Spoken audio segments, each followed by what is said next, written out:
Thank you so much, Alex and Tauna. That was such a beautiful time. It was so relaxing. On that note, we will start our seminar on Dr. Vedavia Kundu. Hello everyone, welcome to another intercultural seminar. I'd like to announce Dr. Vedabias. He is a program officer for Ganges Smriti and Darshan Smriti in India, and he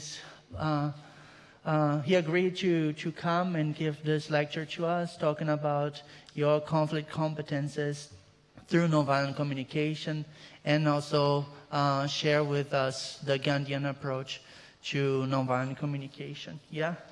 So today we are experiencing a little bit of technical difficulties, but Dr. Veda will speak, and I'll be projecting the presentation here. So I just beg for your patience in the meantime.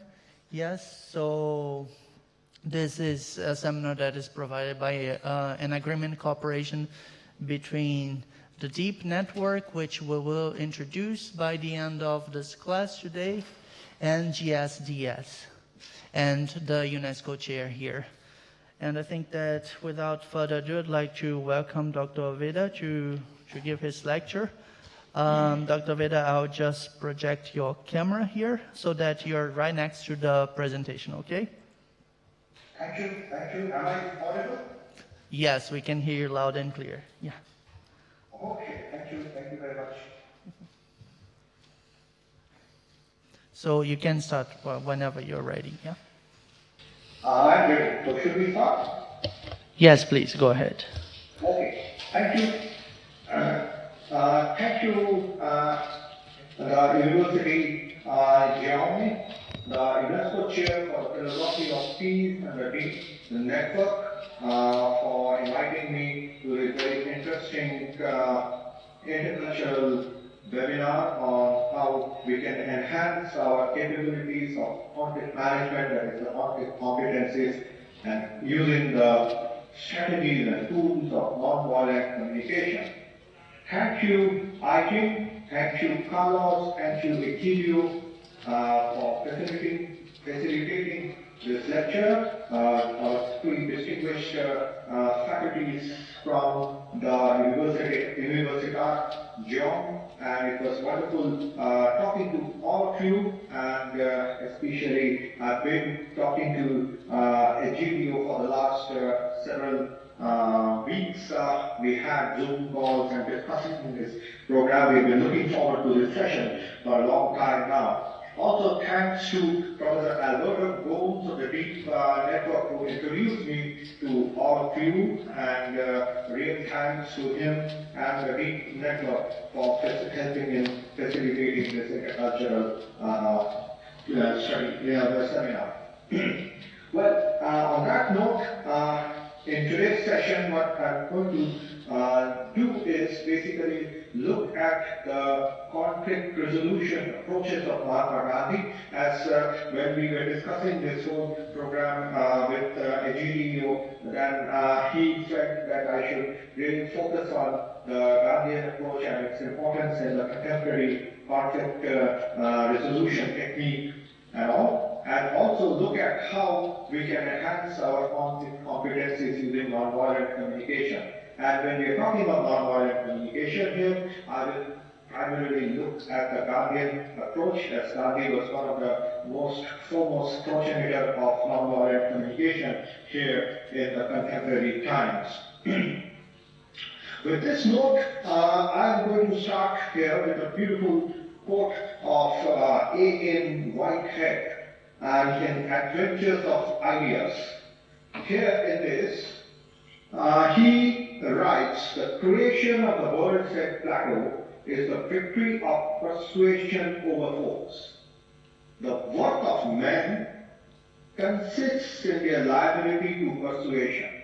They can persuade and can be persuaded by the disclosures of alternatives, the better and the worse. Civilization is the maintenance of social order. by its own inherent persuasiveness as embodying the nobler alternative. The recourse, however, unavoidable, is a disclosure of the failure of civilization, either in the general society or in a remnant of individuals. Well, friends,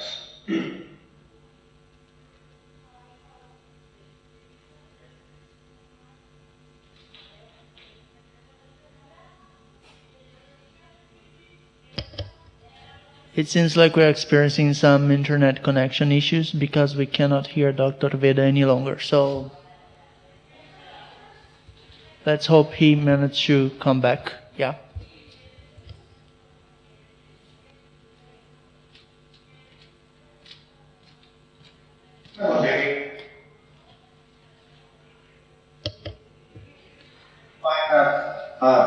Situation of negative perception, because of which there could be a possibility of a conflict, there could be a possibility of emotions.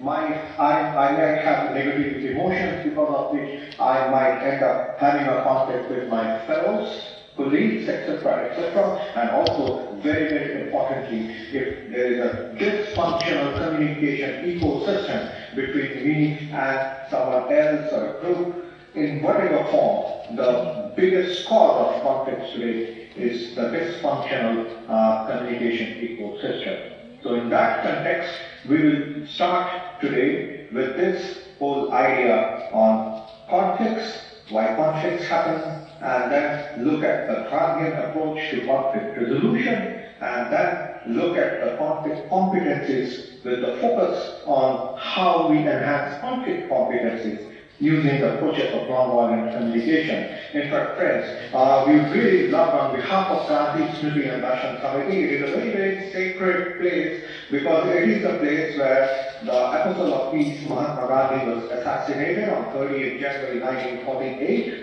And Gandhi Smriti is part of the government of India, and our aim is to promote the ideas and messages of the Mahatma, not just within the country, but all across the world. In fact, for the last more than 1 year, we have been doing extensive workshops with different universities and organizations in different countries. In fact, this is the second workshop we are having with a university in Spain. We have had programs with universities in the Philippines, in different countries of Africa and Bangladesh, so on and so forth. So, without wasting any time, let us also, while I go through my presentation, as Egidio has so kindly agreed to share my presentation, may I request all of you to kindly self-reflect. The first slide, please. Back, please. Reflect while I am actually talking and sharing my presentation. Here is a beautiful quote by one of the saints, Kabir, who has been from India, who says that in your veins and in mine, there is only one blood, the same light that animates us all. Since one unique mother begat us all, where did we learn to divide ours? Next slide. Well, friends, as I pointed out, that essentially, if we try to delineate conflict, why conflict happens into 3 subcategories, I said the first one was perception, second was emotion, and third was communication. So, many times we think of differences also when we think of conflict in blame-oriented way. That means, basically, when there is a conflict, we think that the other person is to be blamed for it, there is negativity around, and we tend to start thinking in individualistic terms. We try to think that whatever we are thinking is correct, and what the others are thinking is all wrong. And that is actually leads to conflicts. Also, when we think of a conflict situation, a dispute, even a small one, we think of a negative frame. When we think of a conflict, we think of a negative frame, negative perception, and that is something we need to look at. Next slide, please. Also, if you realize that when we feel that our ideas are threatened, we also start looking at values, opinions, and actions of others differently. and in conflict with others. Just think of a situation where you might have been having a dispute with your friend or a family member or XYZ. You start thinking that whatever your ideas were, they seem to be threatened. Whatever your values or opinions were, they seem to be different from others, and that's why you are sort of in conflict with the other. So that is the reason for most of the conflicts and disagreements that happens in our daily lives. And of course, when a conflict which is in small in origin, when it goes out of hand, it can lead to a lot of issues and a lot of problems. And also, these are some of the fundamental points that because of which conflict happens, whether it is in our family, with our friends, in our workplaces, and the society at large. Next, please. Next, please. Yeah. So, as I pointed out earlier, when we are talking of perception, of course, when there is a conflict, the perception is negative. But also we must, as we students of peace and conflict studies, we study that conflict can also be something very positive. If we take it positively, we look at it as an opportunity to learn more from ourselves and others. In fact, it also helps us to learn about differences, their effects, and also explore on how to resolve them constructively. That is something very important. So, here when we are talking of conflict and conflict resolution, next slide please. Friends, what are the ways on which if there is a conflict, how do you react? The first and foremost is many times actually it happens that we feel that, okay, there is a conflict, there is a dispute with my friend, okay, let me avoid it, okay, no issues, I will keep mum, I will keep silent, okay. Also, there is a possibility that if the conflict becomes very big, it goes out of proportion, we might go for a full-scale litigation. That is something that the particular dispute or conflict goes out of hand. So, here the issue is that how do you resolve the conflict? We have to resolve the conflict either through negotiations with a person, with a friend, with whom I have a difference of opinion, by trying to see how we met that dysfunctional communication ecosystem that we're talking about.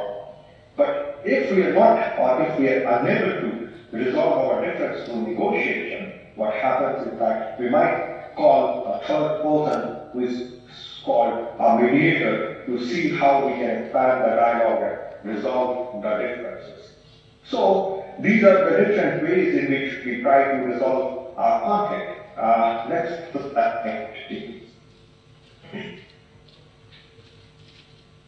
So in that context, it would be very useful, of course, in your studies, you must be going through all the different theories of conflict resolution, the contemporary trends, contemporary models of conflict resolution. We're not going to discuss it here because I want to really focus on the Gandhian approach to conflict resolution. And here I request you to kindly think and reflect on how important or how critical is the Gandhian model of conflict resolution in the context of conflicts in today's world, and how do you compare the Gandhian model of conflict resolution with the new contemporary emerging models of conflict resolution. Well, let me share with you this Gandhian approach slowly and quickly. Slowly here. According to the Gandhian approach, the conflict is bad, but not the people who are involved in it. In fact, what Gandhi was saying, that of course, when we are talking about conflicts or disputes, that's really not good enough. But Gandhi was focusing on the humanistic principles. He was clearly focusing, he was clearly underlining that the people involved in it should not be seen as evil, should not be seen as bad, those who are part of the conflict. That is the most important humanistic principles when we are talking of the Gandhian approach to conflict resolution. According to him, according to his idea of when a conflict happens, it's so important to first and critically understand the conflict well. He feels that we should state our own goals clearly, we should also try to see how, what are the possible goals and ideas of our opponents, and also try to see the common ground, try to see and explore the common and compatible goals. That is the first step in that. The second step is also see how we can use the conflict as an opportunity to meet the opponent and to transform the society and to transform oneself. According to his idea, transformation of oneself along with transformation of the society at large were equally important. Also equally important in the Gandhian scheme of things was that the means of resolving the conflict and the end results are equally important. The means and the ends are extremely important, and they are intertwined with each other. Also, according to the Gandhian model, we should try to see that we do not polarize the situation, we do not take the situation out of control. We should also see and try to distinguish between antagonism and the antagonist.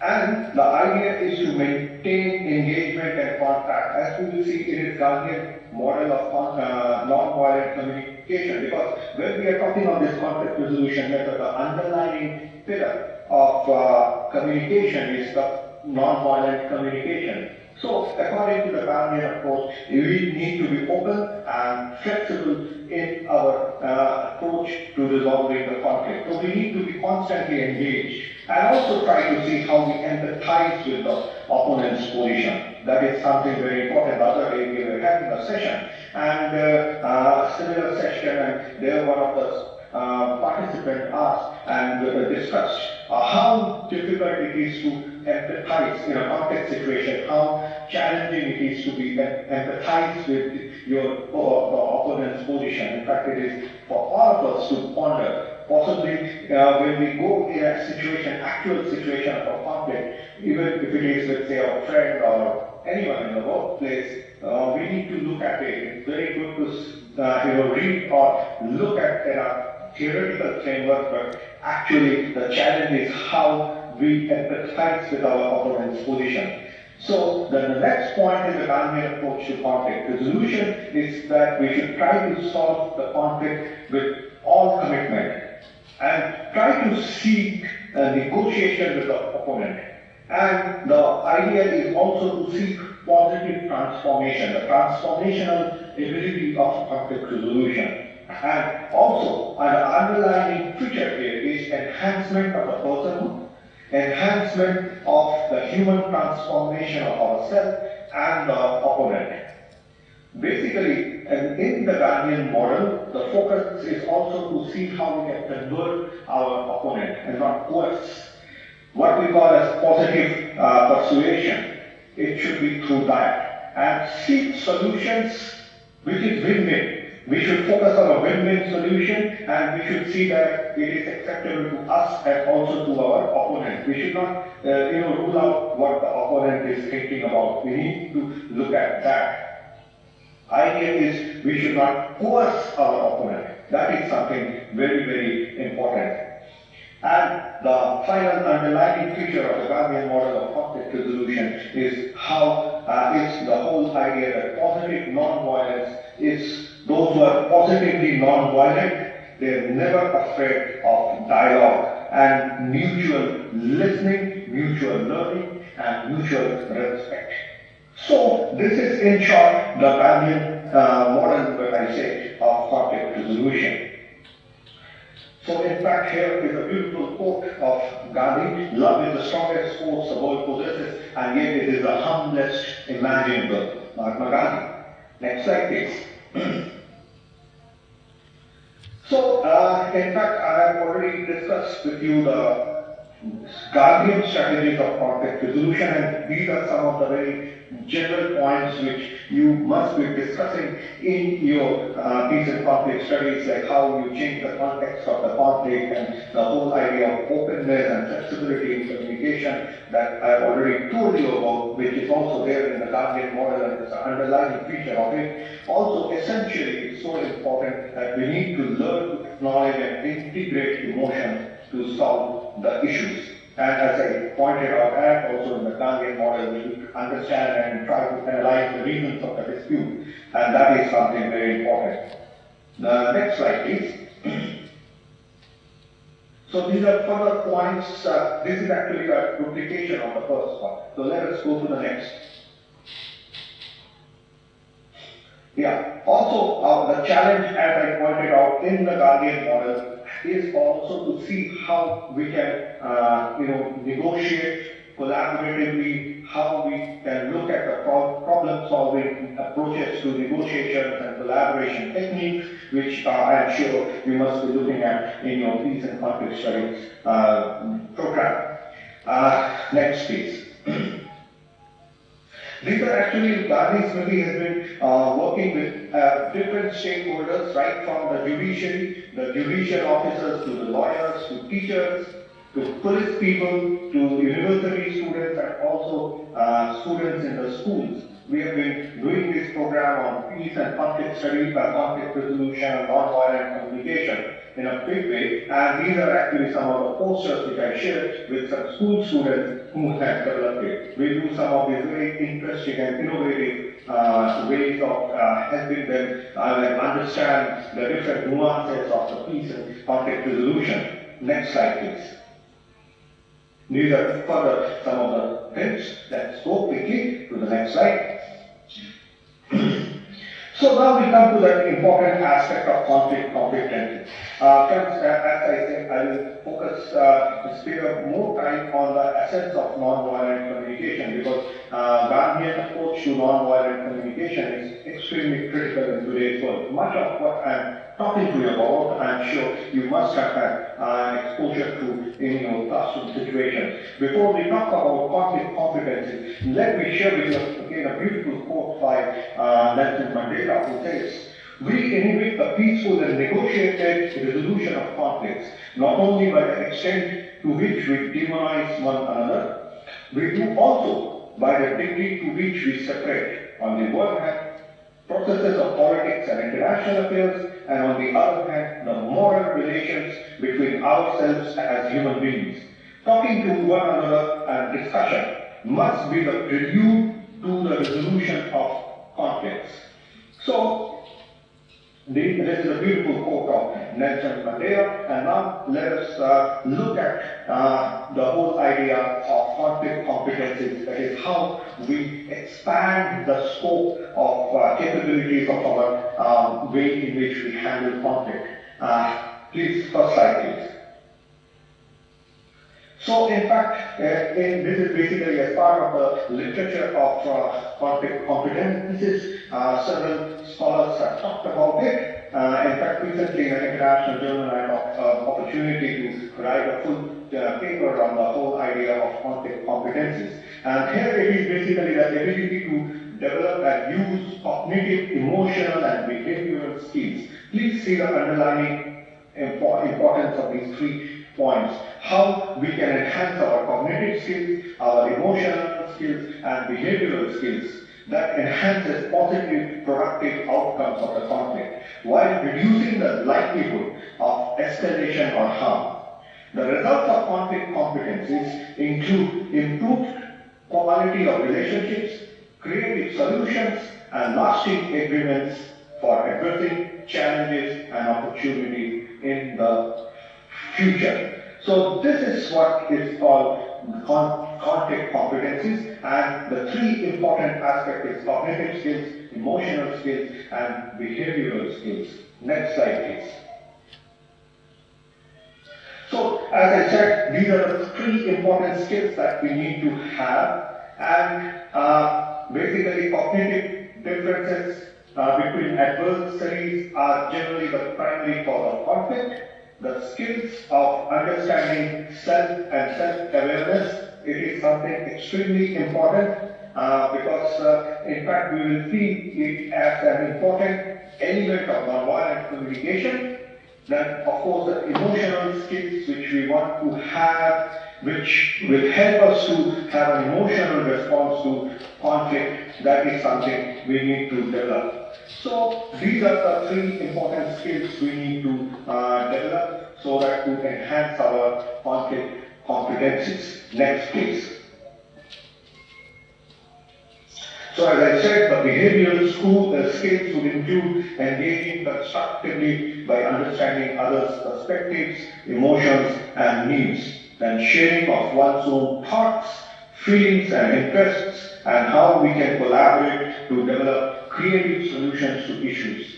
And also reaching out to get communications restarted when they have stalled. Here I really like to point out, because we are talking about nonviolent communication, communication is extremely critical. In fact, the other day, when we were having a session, we have started an international dialogue on mediation series in which I dialogue with senior mediators from different countries. I was having a dialogue with a very senior international arbitrator from Australia. And he was saying that when we talk of mediation and resolving conflicts through mediation, one of the, he pointed out an 80-20 formula. He said 80% is the ingenuity and the skill of the person who is mediating his or her communication skills, and 20% on the process. So we see, friends, the essence of communication as an extremely critical point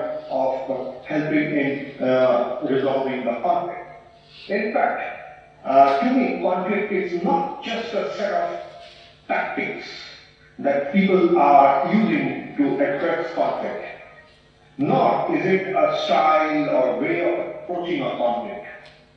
In fact, communication is the way that parties, the conflicting parties are going to construct and shape the very nature of conflict through forming interaction patterns, preventing conflict spirals, and transforming the conflict situations. Hence, communication is not just a tool to use in managing a conflict, it is actually a way of understanding how a conflict evolves and how a conflict can be resolved. Next slide, please.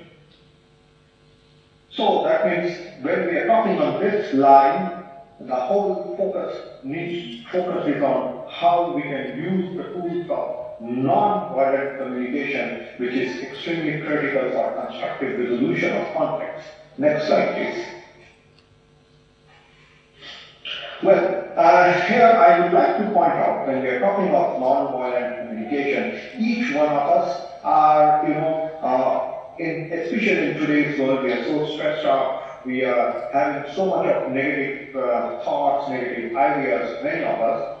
What is important, what probably is missing is the very, very holistic communication ecosystem. Many times we find ourselves in a situation of unhealthy communication because of those various materialistic goals, and also, the whole race towards achieving things, and all these factors, complex factors, which actually leads to a dysfunctional or unhealthy communication ecosystem. And what is the result of that? The result is that many a times we find ourselves in a situation where we are tense, we are stressed out, we have a problem of relationships. There is a lot of issues in that, complex problems that we might face. So, in that context, the challenge for all of us is the importance of a healthy communication ecosystem, how we evolve, and that we need to work on that, how we evolve a healthy communication ecosystem, not only within ourselves, but with the society at large, in our families, in our workplaces, in our institutions, society at large.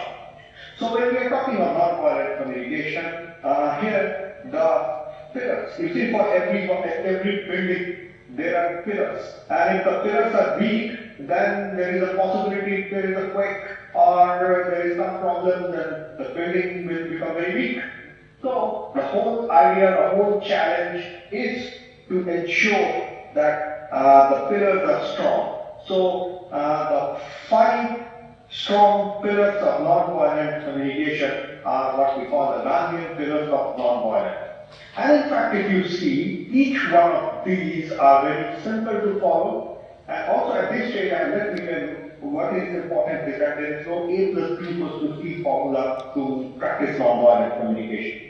A, you need to have a deep commitment to practice nonviolent communication in your daily life. B, it has to come out of a long practice. If I say that, yes, from today I am just going to be a nonviolent communicator, I think it is quite impossible. We need to be focused, we need to keep on working on it, and then possibly we will be able to really, in real sense, practice it.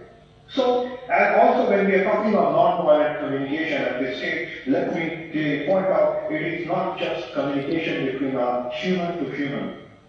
Because the whole model of Gandhian communication, nonviolent communication, rests on the cosmocentric approach to human nature. It underlines the essence of human interconnectedness.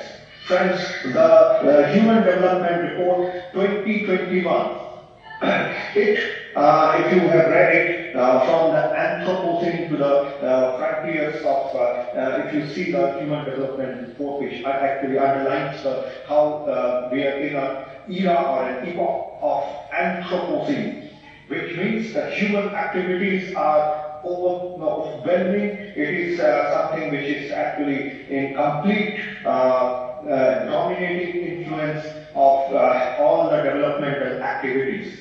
So, and it flags off, it sort of red flags some of the critical problems that we are having, like this COVID-19, which all of us are facing, and other environmental degradation and other complex crises that the world is facing at large. So, in that context, Gandhian approach to nonviolent communication is respect for the essence of human interconnectedness. And in fact, I've been talking about the whole idea of the need when we are talking in the context of the Anthropocene, and also in the context of the present the last Human Development Report. I've been talking about the essence of human interconnectedness intelligence, like the emotional intelligence or cultural intelligence. Each one of us need to be human interconnectedness intelligent in today's world to be able to negotiate some of the really serious crises that the world is facing. In that context, when we are talking about these 5 pillars, these also are focusing on the respect not just for other human beings, but respect for nature and other living beings. So, the first pillar is respect, friends. Much of the problem happens because many times we might find ourselves not having enough respect for the other people, other person. Much of the disputes happen because of that. So the first and foremost is respect. And in fact, it's quite simple to follow if we are committed that we need to be respectful for each and every human being, for the nature, for other living being. Much of the problem will be solved. Also, friends, when we respect, when we have a mutual respect, then you will realize that it is much easier to understand each other's point of views. And when we have developed greater understanding of each other's point of views, it becomes much easier to accept each other's point of views. Again, much of the problem happens because that I feel that whatever I'm thinking is correct, not the other person. I don't want to accept the other's position. So, mutual respect leads to greater understanding, and greater understanding leads to greater acceptance of each other's position. And that is so important for, to see that we have a situation where there is less conflict, and even if there is a conflict or differences of opinion or dispute, it becomes much easier to handle with constructive. Also, friends, the fourth pillar of Gandhian nonviolence is appreciation. In fact, in today's world, as I said, we are in a lot of complex problems that we face. Many of us get up in the morning and with so much of social media, so much of television news, so much of conflict, so much of negative news, which most of them could be fake news, we somehow feel, I feel that we get into a situation right from the morning possibly, we get into a negative situation. There are so much of negative emotions, negative energies that are within us and that also evolving around us. The challenge for all of us is how to practice the positive appreciation. How we can see the good things that are happening in our lives, the good things that are happening outside, around us. If we are able to practice positive appreciation, much of the problem will be solved, and we might be in a position to handle difficult situations in a much better way. So positive appreciation is extremely important for all of us. And the fifth important pillar of Gandhian nonviolence is compassion, and that is how we can feel the suffering for others. We will see about compassion when we talk about the different elements of nonviolent communication. So these are the pillars of Gandhian nonviolent communication. Now let us go to the next slide, please. So here we start with a quote of Mahatma Gandhi. It entails the Gandhian model. In fact, now what we are going to do is look at the Gandhian model of non-violent communication.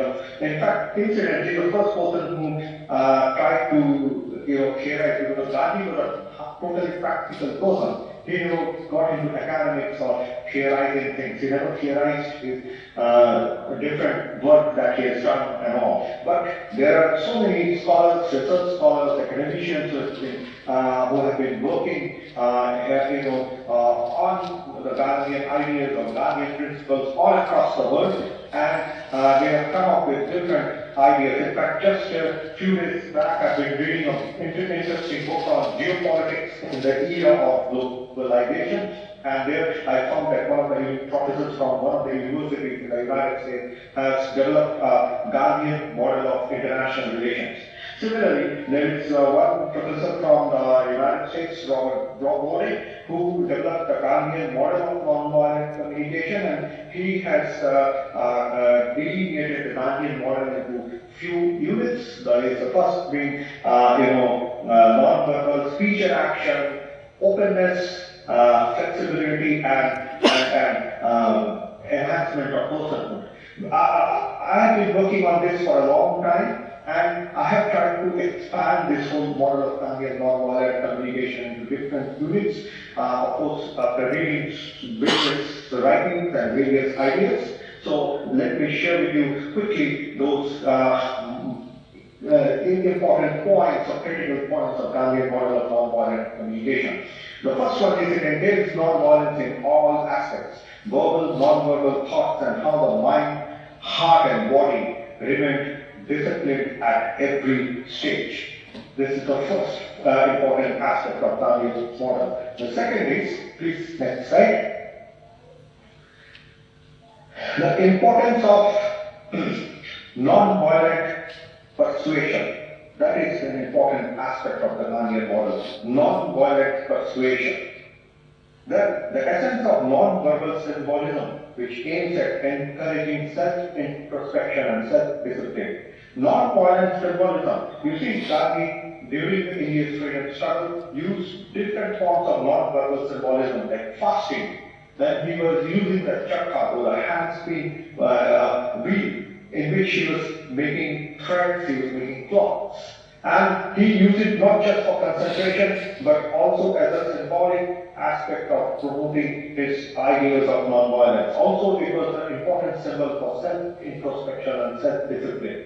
So, non-verbal symbolism was a very, very important aspect of the Gandhian model. I have already talked about this next point when we are talking of human interconnectedness and human interdependence, and he clearly underlined the importance of the cosmocentric approach to human nature. Another very important aspect of the Gandhian model, as he was very practical in his approach, was that in any movement that he initiated during the freedom struggle, he was also to reach out to the masses, to reach out to the people with his message. He motivated his volunteers to take up constructive work for social and economic emancipation. It could be things like education, it could be things like cleanliness, it could be things like health, etc., etc.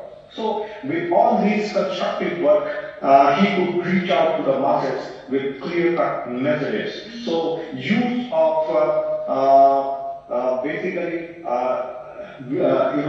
that is a very, very important aspect. So now, please, next slide, please. So, in all, the Gandhian model entails the evolution of an individual to a higher plane of values and ethics and respect for human dignity.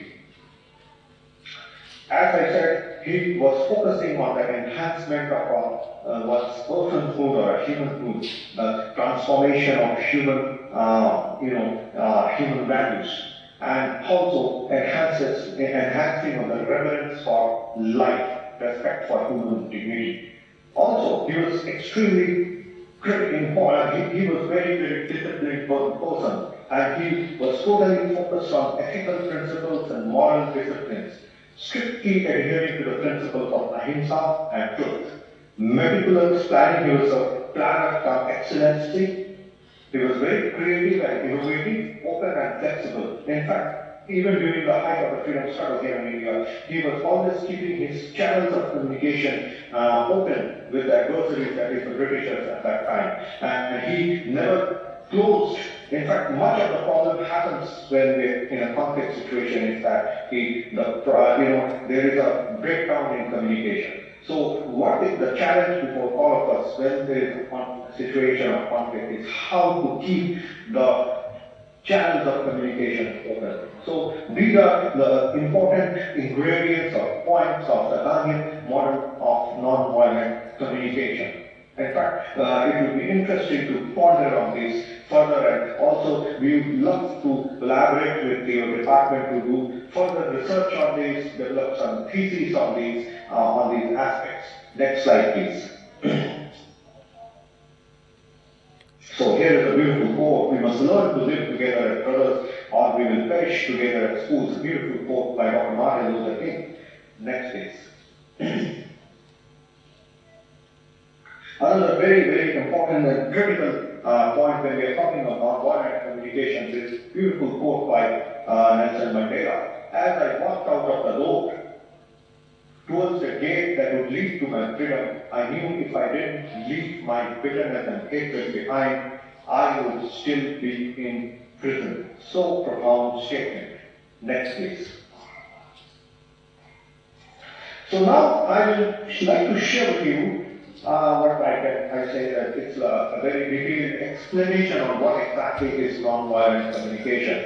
And this is from the perspective of very senior Gandhian member, which I find when we are talking on the literature of nonviolent communication as someone who has been doing research, who has been training, who has been conducting workshops, giving lectures, writing papers and chapters, I find this to be a most comprehensive explanation of nonviolent communication. He says, Narpat Thakurji, in fact, passed away 3 years back. He was one of the very eminent and very senior Gandhian here in India, and he did a lot of work on emotional bridge building between different groups of people, and his exemplary work on promotion of Gandhian constructive work.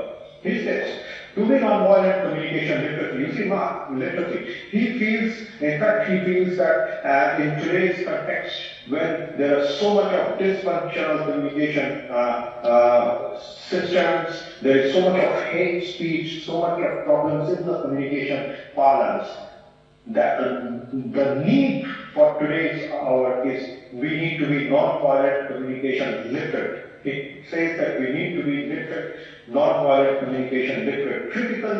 You need to have critical understanding and need to see how we can make critical use of non-violent communication in all our communication approaches. So he says non-violent communication literacy would mean how our communication efforts should be non-violent, how our ability and capacity to communicate not only with ourselves but with our family and society be non-violent in all aspects, and overall how the entire process of communication, whether between individuals, groups, communities, and the world at large, should be non-violent in nature. Next please. He further says, this would entail deep understanding of the art and science of non-violence and its centrality in all our daily actions. It is not just verbal and non-verbal communication. Non-violent communication literacy would also include whether our thoughts and ideas are non-violent or not. You see, when we are talking about non-violent communication, it is basically a holistic approach to communication. So it will not just entail verbal and non-verbal communication. The first and the primary form of communication is our thoughts. So if my thought is negative, if my thought is aggressive, even if my speech, my verbal communication, my conversation is not aggressive, still it would not get into that whole explanation of non-violent communication. Because it's so important that our thoughts and ideas should also be positive. It also should be healthy. It should not have ill will towards the other person with whom we are trying to have a conversation. Next please. So, in that context, with this definition in mind, what we are going to now do is how we are going to use these elements of non-violent communication in practice to enhance our conflict competencies. And each of these elements of non-violent communication, friends, are interlinked, they are interwoven, and all are equally important. So these elements are extremely important to enhance our conflict competencies. So our first element of non-violent communication is the essence of complete non-violence in our verbal and non-verbal communication and thoughts. Friends, please think that if we have to resolve our differences, the aim should be that we need to have positivity. If we approach a conflict with at the beginning with a negative approach, then it is very difficult. So, how we can practice being non-violent in our approach when we are trying to resolve a difference with the other person? That is always a challenge before all of us. Next element, please. The second most important, next slide, please. The second most important element of non-violent communication is use of appropriate and positive language. You see, language is the heart of conflict, as someone has said, that scholar has said. So the language that we are using, we always need to be careful. The words that are there that could actually be a problematic thing. As Gautam Buddha has rightly and pointedly pointed out, words have the power to both destroy and heal. If used in a proper way, words can strengthen relationships, and also if it is not used in a proper way, it can destroy a relationship. So words and language and the manner in which we use is extremely critical. So we need to learn how to use appropriate language and positive language. Next slide, please. And the third important element of non-violent communication is avoidance of stereotypes. In fact, friends, much of the problems, especially when we are talking in the context of intercultural issues and issues of intercultural aspects, stereotyping is something which is quite common. Also, in many societies, like say, for instance, if we are trying to have a conversation, say, with homeless people or people from another group, another faith, there are always, stereotypes that are there in our back of our mind. We have grown up to various kind of stereotypes. We grow with entrapped in different type of stereotypes. So when we come into a conflict situation, if we still remain entrapped in these stereotypes, it is always difficult to, rejoin the communication. It is always difficult to get into a situation where we can have a positive communication.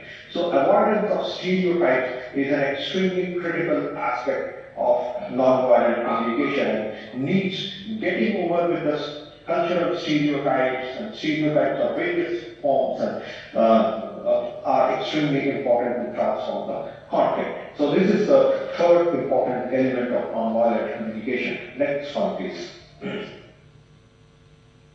Connecting with the needs of others. Well, that is again an extremely important aspect of nonviolent communication, because we need to look at every conflict or a dispute from the needs level. What are those needs of mine which might not be fulfilled, because of which I am behaving in a such a way? Similarly, what could be the needs of that other person which may not have been fulfilled, because of which the other person might be behaving with me in such a way? We need to critically look and focus on at the needs level. I will share with you in this subject because it's extremely important to see this particular aspect when we are talking in terms of resolving conflicts. I was taking a session with judicial officers here in India, and one of the chairperson of that session was a distinguished judge from the court. And she actually gave an example of this, and she said that there was a case going on in her court between a brother and a sister, and it was going on for some time.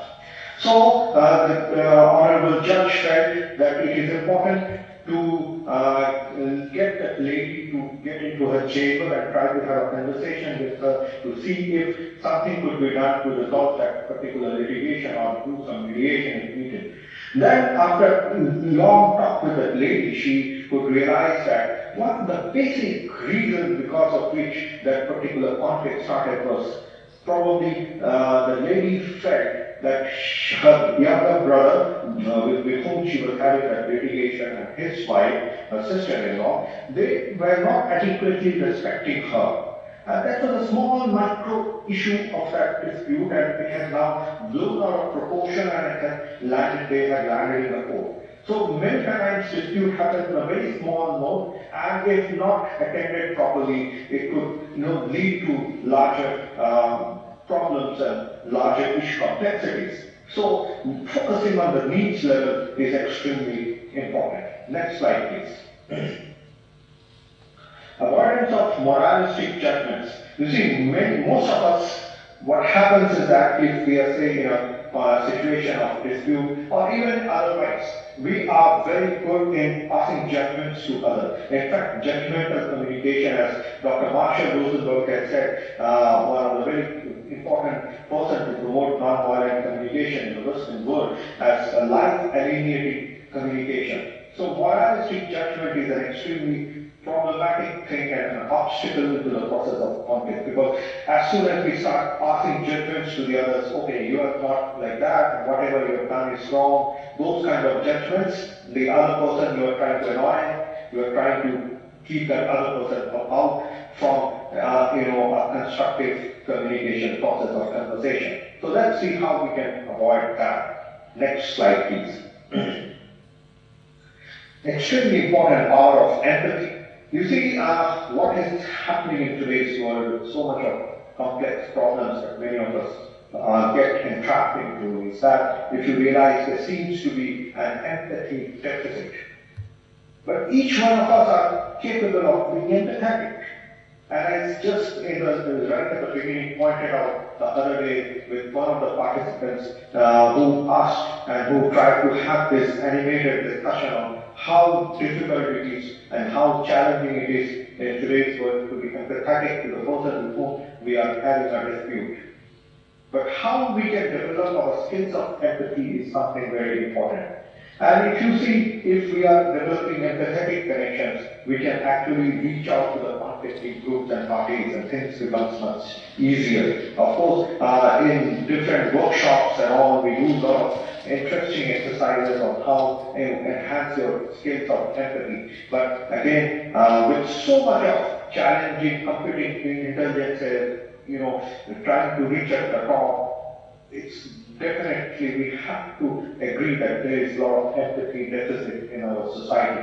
So how we resolve that problem and get into a situation where we develop empathetic connections is a challenge for all of us. Next slide, please.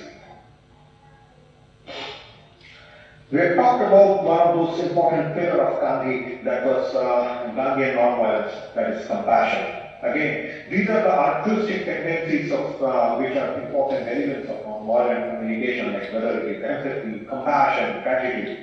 And also, if you see, there are so many, these are not just philosophical pointers, but also there are a large number of psychological studies which have been done, and which point out that more we practice empathy, the more we practice compassion, the more we practice gratitude, these are actually linked to the neurosciences of our brain, and it actually helps us to de-stress ourselves, it helps us for our own well-being. So these are again extremely important aspects of passionate understanding of each other's views, how we practice deep compassion. And compassion, as we say, it's not just for the other human being, but for also the other living beings and the nature and all. So compassion is again an extremely important element. Next slide, please. So here now we talk about these altruistic tendencies when we are talking of kindness, forgiveness, and reconciliation. So how we can expand our skills of kindness, how we promote kindness amongst ourselves. I remember UNESCO NGIP is having a very interesting campaign going on at present on kindness matters. So kindness, how we train, how we encourage our students, how we encourage ourselves first and foremost. Practice kindness, how we practice forgiveness and reconciliation. These are importance of these altruistic tendencies. Next slide, please. In fact, possibly I think one of those slides we will have the importance of gratitude also. So as I said, all these altruistic tendencies also help us. You see, what happens is that many of us are attuned to looking at things from just one focus, one angle. But when we start practicing these altruistic tendencies like empathy, compassion, kindness, or gratitude, it helps us to look at a particular issue from different perspectives. It widens our horizon, and that is essential for constructive resolution of conflicts. We will not be one track. We will be several, trying to look at a problem from different angles and try to solve them, understanding from different viewpoints and different ideas. And that, I think, is an extremely important trait that we need to develop. Then listening skills, very, very important, because what is in today's world, we find many of the students, especially, we somehow are losing the skill of listening. We don't want to adequately listen to the other person. We feel that whatever we thinking are correct. But when we start, developing this listening skill, then we are actually acknowledging others' viewpoints. See, if someone is talking to me and I'm trying to acknowledge whether through my verbal communication or my body language that I'm truly listening to the other person will feel connected. And even if there is an issue which she or he has a difference of opinion, that person will feel assured that I'm actually trying to connect with that person, I'm trying to engage with that person. And that is something very important. Also, when we talk of listening skills, the more we practice our listening skills, we grow. And in the context of a group, the whole group grows. So practicing deep listening skills is extremely critical. Next point, please. Next slide, please. Also, in this, when we are talking of these elements of nonviolent communication, an important element is the essence of self-awareness and positive intrapersonal communication. You see, if we are not self-aware, many of us might have a lot of negative emotions within us. If we are not, and we might have weaknesses, we might have a lot of positives. So when we are self-aware, we are alert. We know our weaknesses, we know our problem areas, we know our positives or strength. So we will be able to handle situations in a much better way, much more meaningfully. So being self-aware is extremely important, and also important is positive intrapersonal communication. That's extremely critical when we're talking about nonviolent communication. So if I'm in turmoil within myself, if my self-talk, if my inner dialogue is rupturous, it is difficult, then it will get reflected in the outer world. So it is so important that my self-talk and my inner dialogue is also constructive, so that I can actually reach out to the other person in a constructive way. So self-awareness and positive interpersonal communication is extremely important when we talk of in the framework of nonviolent communication. So with these 4 points, with these elements, if we start practicing them with a lot of commitment and a deep sense of thinking of a deep sense that responsibility towards our society at large, I think we will be able to handle conflicts in a more constructive way. Because as we know that conflicts are organic, they are natural. We as human beings, we can't think that it's not possible for us that there will never be any conflict in our lives, and it will be. But how we manage them, how we enhance our conflict competencies is the key. And I think non-violent communication is extremely critical when we are talking of the strategies of enhancing our conflict competencies. Friends, so these are some of the points I thought I will share with you and flag off. And as I said, we at Gandhi Smriti would be really very happy to work with your department to do some interesting research, do some interesting dissertations on these aspects, on different aspects, the dimensions of nonviolent communication. And I'm sure our friends Equilio,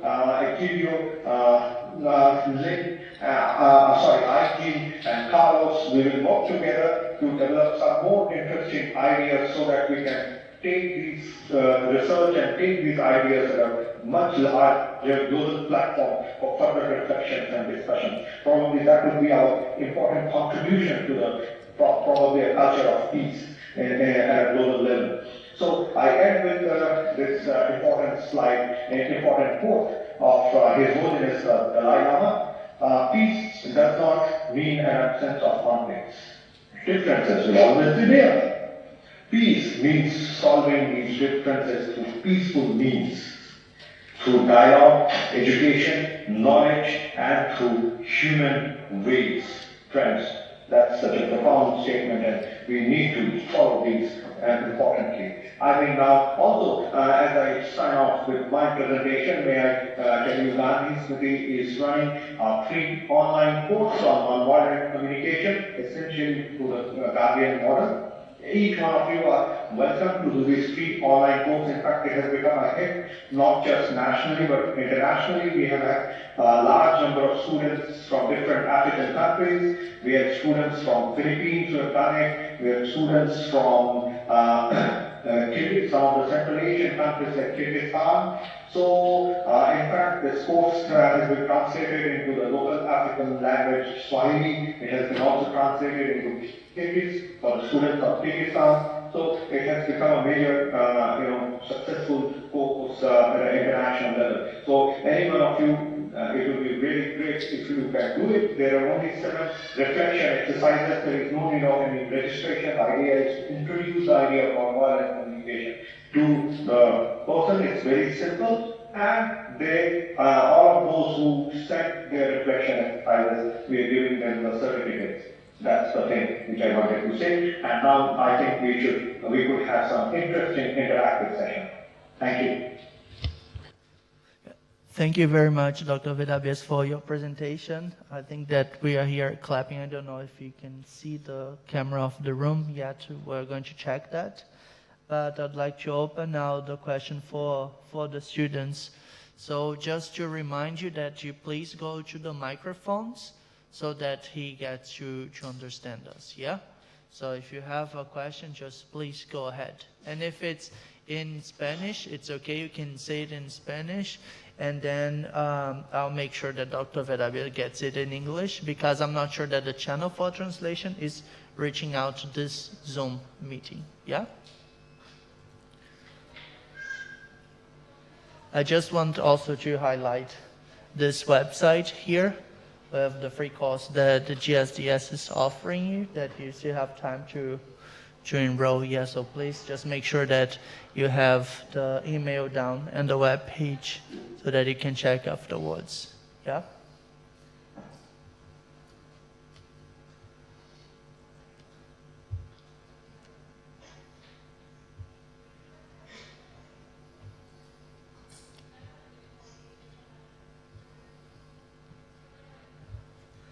And also for the audience in our Zoom meeting, you can also just type in if you have any questions to Dr. Vedabias. Please feel free to do so.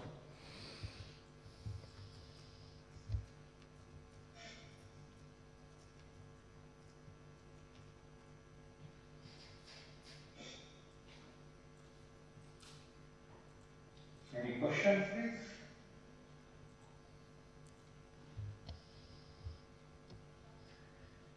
I guess we have a shy audience today. Dr. Vedabias, I wanted to ask you, I think there are a lot of parallels indeed. It's interesting that you finished with the quotation from the Dalai Lama, but I think that there's a lot of similarities between Gandhi's approach to nonviolence when you talk about empathy, compassion, altruism, and active and deep listening, and also the Buddhist values as kindness, compassion, joy, and non-attachment in a way. So it's interesting to just notice the similarities in approach. Yeah, in fact, for your information, there is a beautiful quote of comparison when we're talking of similarity and comparison. Nobel laureate Rabindranath Tagore, in one of his quotes, has beautifully compared Buddha and Gandhi, and he said that thousands of years after Buddha came, someone like after Buddha was there, Gandhi came and he reached out to the hearts of the poorest people, and he could transform their hearts and think about them. He was what he says that he was really thinking about them. He was compassionate in thinking about their pains and struggles. So it's a beautiful quote, which I don't exactly remember the exact wording, so I will not give it today, but it's a beautiful quote comparing Buddha with Gandhi. Yes, please. I think there is some question possibly. Yes, there is a question in the chat that goes by, how does one communicate when another person is not willing for a resolution? Well, in fact, this particular question has been often being asked by participants when we have this particular workshop on nonviolent communication. Of course, there will always be the possibility when the other person with whom we are having a dispute, who feels that she or he has nothing to do with me. But the whole ingenuity lies in how we remain positive, and also the whole ingenuity remains how we somehow ensure that our channels of communication continues to open. I will give you an example. Like there were some volunteers who worked with us, and these two students, they were really great friends. Somehow they got violently. They stopped talking to each other, and then somehow one of those volunteers, she tried to contact me and said that I want to have a conversation with that person. There was some misunderstanding because of which there is nothing. We have stopped talking to each other, blocked our phone calls. Similarly, the other person also said, I never had that kind of a fight. We should not have shut down the channels of communication. Can you help us come together? You see, we should try to see the possibilities, possibly in case if I'm not talking to you, but still I feel at the bottom of my heart that there needs to be some conversation, possibly, as we said, a third person, someone whom we can trust. We could help and see if we can recharge our communication, rejoin our communication thing. So there are any n number of possibilities of trying to see how we can connect and engage with the other person, even though the other person is not willing to do it. As I said, it is possible that the other person is also trying to think. We don't know if she or he has blocked my phone. I don't know what is going on with her. But of course, it is possible that other person is also thinking the same way I am thinking. So it's always a way of possibilities and see how we can engage them in different ways. Yes, please. We have another question here in the chat. What are the personal processes? What do you do when you realize that you have just spoken, acted, or thought in a violent way? Maybe other than meditation, mindfulness practices. So just one second, let me see what are the personal processes. What do you do when you realize that you have just spoken, acted, or thought in a violent way? Okay. I think what is important is that when we introspect that we have spoken or acted or thought in a violent way, it's always good. What I feel is that we need to, that's why I said the essence of self-awareness, the essence of positive intrapersonal communication. If I acted, say, spoken to you in a violent way, I should start my self-talk. I should start talking to myself. I should have my inner dialogue. And try to reflect on why I acted in a violent way. What were the reasons? I should try to analyze the reasons why I might have acted in that particular way. Probably I should try to self-introspect or what could have been a better way of handling the things. What could have been a better way in which I could have talked to you. So these, I think, one of the most important aspects is a positive interpersonal communication. And when we are talking about interpersonal communication, it contains both self-talk and inner dialogue. And we need to look at both these things very, very critically. So these are two important things other than meditation and probably mindfulness practices. Yes, please.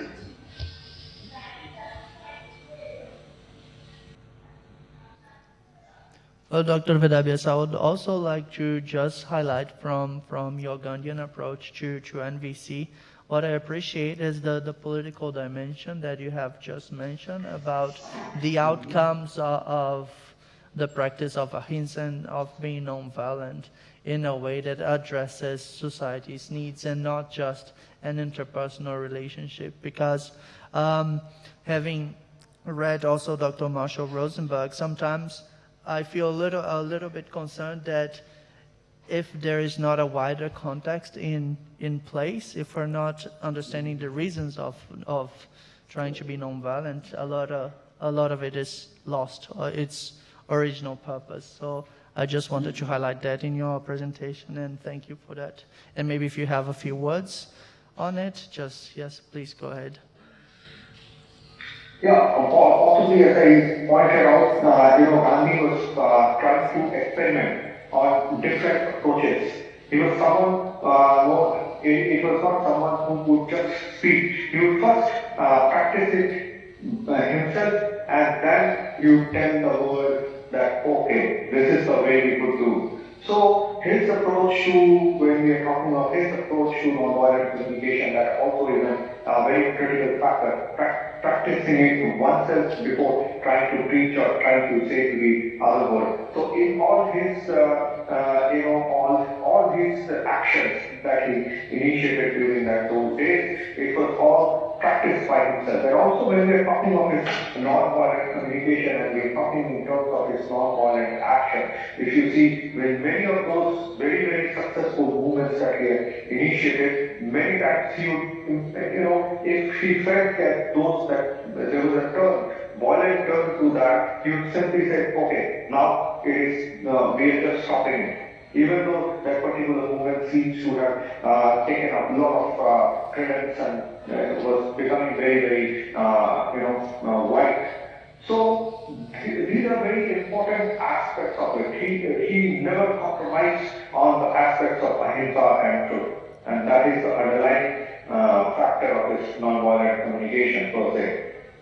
Yes, please. Thank you. Any question from the audience here in the room? I'm just going to use my camera real quick so that I have a chance to see. Can you please come forward and then speak to the microphone? That one, right? Any Yeah. of the microphones.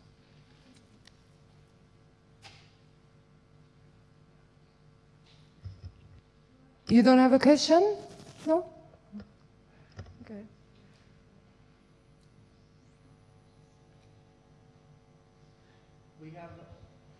We have a couple of minutes left yet, and if any other panelist, if any other member of the Zoom audience would like to ask another question, please feel free to do so.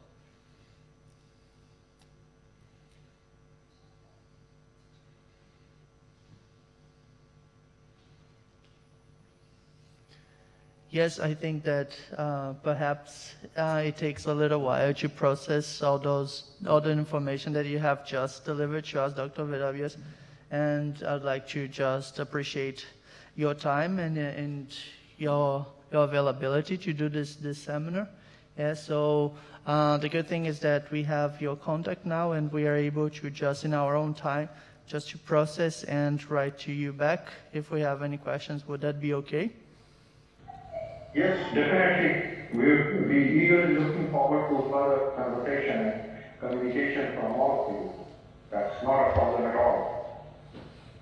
Oh, that's really great. Thank you so much, Dr. Vedavyas. And in that case, then, I think that we could end our session for the day. And then I'll write an email to you and we catch up very soon. Yeah? So I'd like to... We really appreciate if you would kindly share the link to the recording of this thing so that I can share with my colleagues and all.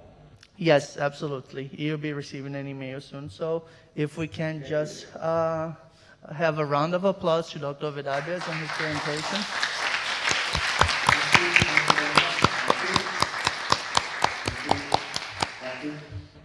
Bye. Thank you, Dr. Vedavyas. See you soon. Thank you. Thank you. Could we leave now?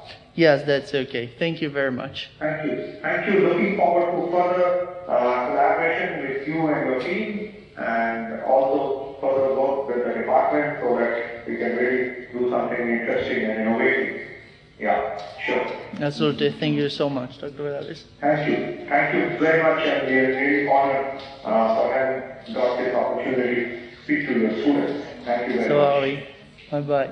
Thank you. Bye-bye. Bye-bye. Bye-bye.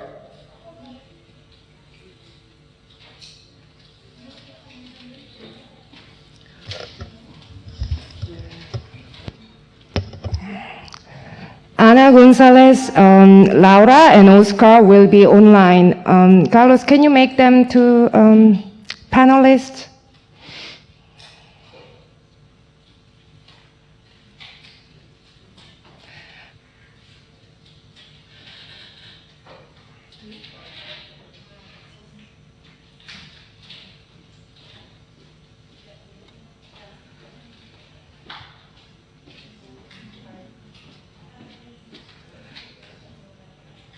Hi, Oscar. Hi, Anna. Hi, Laura.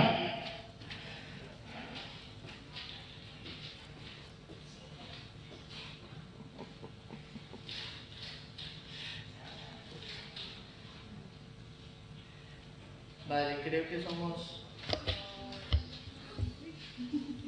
Are we done? Yes, okay. Somos solo nosotros ahora. Huh? Yeah, I have removed it.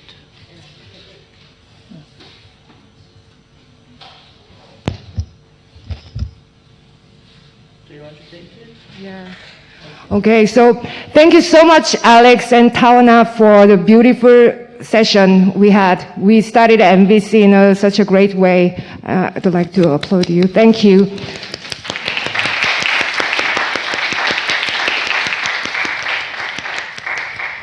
And, for the remaining 15 minutes, we've got an announcement to make, and we will talk about deep network. briefly, but Gijo, would you please tell us what we are going to do on the 15th and then change the schedule for the intercultural conference? Sure. I'll just go in English. Maybe it's better for the continuation of the translation. So we had a cancellation of the person who was actually attending to do a seminar in person on the 15th. So we thought that, well, that was not so bad in the end because we get to spend a little bit more time with you and also just share with you how to like to run the activity for the semester, which is the intercultural conference. Yeah, but also, did I forget anything? We're going to do some activities with you and also introduce Deep. But beforehand, we are going to share. We have Rainalyn and Ugo and Miriam to take care of the active sharing hours in the beginning for the 15th. So it's in 2 weeks' time. Next week, it's a holiday. So 15th, Rainy, Ugo and Miriam, you're not here, I guess. Yeah, well, I trust you. Is Miriam here? Yes, if Where? I see it well in the back, that's not Miriam. No. That's Liat. I wouldn't confuse Liat with Miriam. Okay, so anyway, so Miriam, Ugo, and Rainy will be doing the like a half an hour of some interesting activities, and then we will do intercultural conference workshop. So it would be great if you can all come to the seminar on the 15th because we will have a lot of group discussions. Vale. Ana pregunta si el próximo lunes tenemos clase y no tenemos clase porque es la semana correspondiente a la Magdalena, que es la fiesta de Castellón, el Festival de Castellón. Nos vemos el próximo 15. Aquí será presencial, ¿vale? Sí.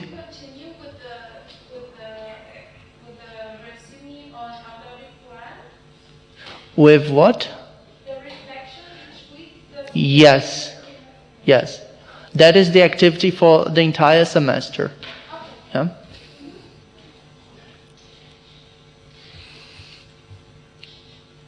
Okay, then. We will talk about deep. Carlos, you take Castellano. Yeah. Yeah, I just wanted to mention that the fact that Dr. Veda came today to deliver this lecture to you is also because of the deep network and the context that we have been fostering through the network. Yeah. Yes. So, does anybody know about or has anybody heard about deep network? Anyone? No. Okay. So that's great. So this is like when, we want to do things, right? And we want to have kind of a network which we can, belong to even after we leave the masters. So that's the idea of a deep network. Actually, this is more useful after you graduate from this course because those peace masters alumni and then other peace workers, practitioners, and scholars all over the world, we all belong to this network called DEEP. And then, Carlos, would you please take over? Thank you. Bueno, si lo habéis preguntado, ¿no? La red es una manera, es una organización, es una red cuya idea principal es establecer conexiones significativas, ¿no? Entre antiguos alumnos y nosotros y otros trabajadores por la paz, o académicos o otro tipo de gente que trabaja por la paz, ¿no? Sobre todo después de una vez que hayáis acabado los estudios, puede ser muy importante para vosotros, para mantener esas conexiones o para poder intervenir en el mundo de alguna manera. So DEEP stands for dialogue, empathic engagement, and peace building. And this beautiful logo you see is actually done by a designer called Mark Granell, Gizio's partner, and it represents a tree of life. Carlos. El DEEP, ¿no? De las siglas DEEP, como acrónimo es diálogo, compromiso empático y construcción de paz. Y veis aquí el logo, que es el símbolo del árbol, y el árbol de la vida, y fue diseñado por el diseñador Mark Granell, que es también compañero pareja de Guillo. Okay, so Deep Network was founded by Dr. Alberto Gomez. He's an anthropologist, and he's a professor at La Trobe University in Australia, and he comes to teach in your third semester, Peace Ecology. And his course has changed my life and the lives of many people around here. So, yeah. This was when he was young, and then he is a scholar activist, closely working with the Malaysian indigenous people, like Menrak or Samai. And then, so he had this idea of connecting, all these people who want to work to change the world. So, Carlos, I think we should break here, right? Yeah. Ya, bueno, la red de DEEP es una idea, ¿no? Y es dirigida también por Alberto Gómez, que es un antropólogo, catedrático emérito en antropología de la Universidad de La Trobe, en Australia. Fue director también del Centro de Diálogo y enseña Psychology, ¿no? Cuestiones de ecología política en el tercer semestre del máster de la línea inglesa. Y Alberto es un activista académico que trabaja sobre todo en cuestiones junto con los indígenas de Moralistic, por los indígenas de Malasia. Yeah, so in 2014, DEEP started, we had some workshop in Mexico City and San Francisco, and then the next year, the inauguration held in Barcelona with a lot of people. And then 2016, we had a DEEP conference in collaboration with UHI Peace Masters and workshops. And then it used to work like, country-based nodes like DEEP France, DEEP Germany, DEEP Malaysia. But then, the nation state, it did not really work with the ideas of, working locally, globally, regionally, and, And doing borders. Yeah. So, for example, DEEP Spain didn't work out. So now we have these DEEP circles. So we've got global circle, and then you can form a circle either based on a project, idea of a project you want to do, or according to interest. So, for example, Gigio, Carlos, and I belong to decolonizing circle, and it's a global based, and we have members from Malaysia, India, Brazil, Spain, South Korea, of course, and Australia.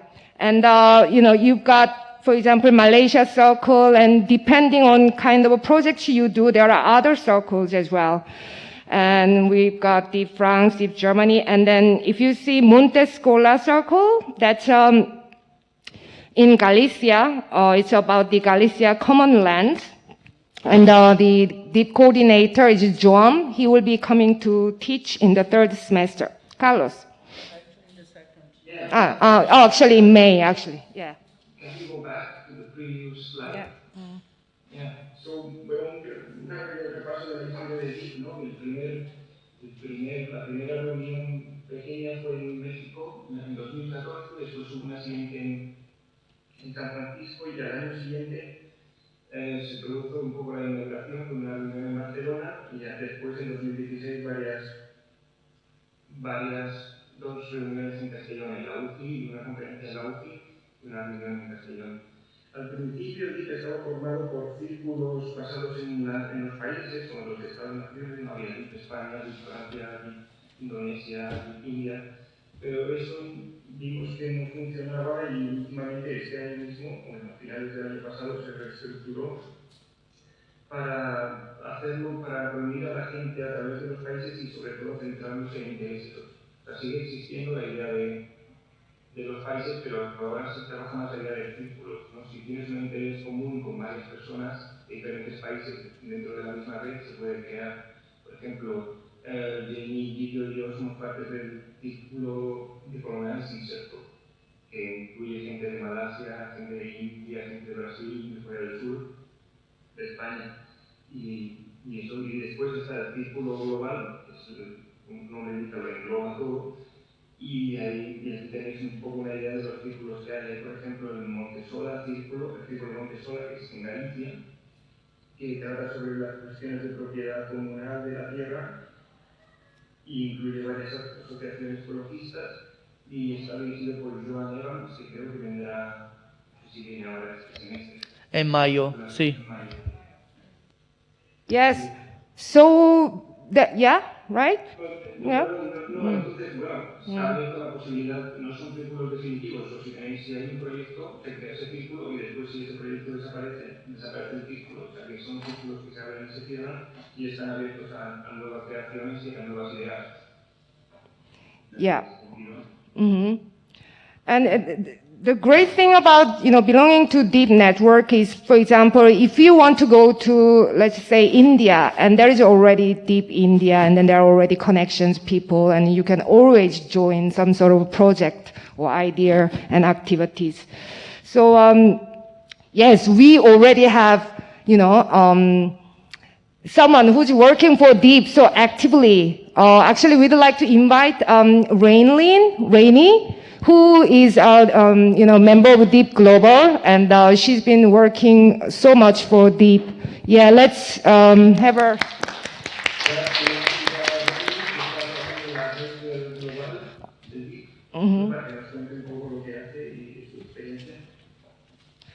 And this is Deep website, if you want to visit.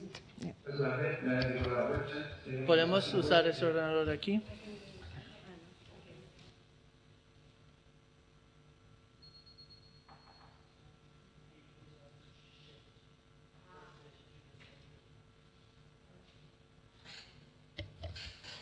I was actually introduced by Eugene to Alberto, who was the founder of the network.